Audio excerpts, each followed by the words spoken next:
സാമ്പത്തിക തട്ടിപ്പ് കേസിലെ മാണി സി കാപ്പന്റെ ഹർജി ഹൈക്കോടതി തള്ളി. വിചാരണ നിർത്തിവെക്കണമെന്നാവശ്യപ്പെട്ടുള്ള ഹർജിയാണ് തള്ളിയത്. വിവരങ്ങളുമായി ഇപ്പോൾ ഷപ്ന സിയാദ് ചേർന്നു. ഷപ്ന, മാണി സി കാപ്പനെതിരായ ഈ കേസുമായി ബന്ധപ്പെട്ട വിവരങ്ങൾ, ഒപ്പം ഹൈക്കോടതിയിൽ നടന്ന വാദങ്ങൾ.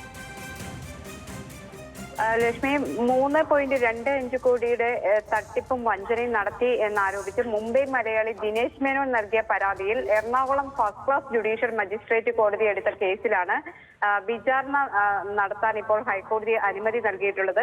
ഈ കേസിലെ വിചാരണ നിർത്തിവെക്കണം എന്നാവശ്യപ്പെട്ട് മാണി സി കാപ്പൻ നൽകിയ ഹർജിയാണ് ഹൈക്കോടതി തള്ളിയത്.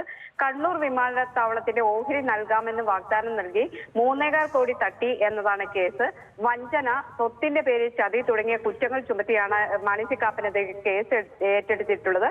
2010 കടം വാങ്ങിയ തുക നൽകാതായപ്പോൾ നിയമ നടപടിക്ക് ഒരുങ്ങി എന്നാണ് പരാതിക്കാരൻ കോടതിയെ അറിയിച്ചിരുന്നത്. ഇതോടെ പണം 2 ഗഡുവായി തിരിച്ചു നൽകാമെന്ന് കാട്ടി 2013 നവംബർ 19 മാണി സി കാപ്പൻ ഒരു കരാറിൽ ഏർപ്പെട്ടിരുന്നു. 4 ചെക്ക് ലീഫുകൾ നൽകി, അതുപോലെ സ്ഥലം ഈടായി നൽകുകയും ചെയ്തു.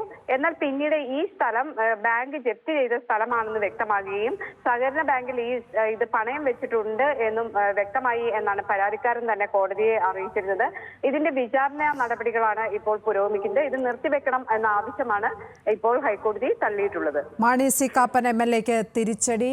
ഹൈക്കോടതി വിചാരണ നടപടികൾ നിർത്തിവെക്കണമെന്ന ആവശ്യം തള്ളിയിരിക്കുന്നു.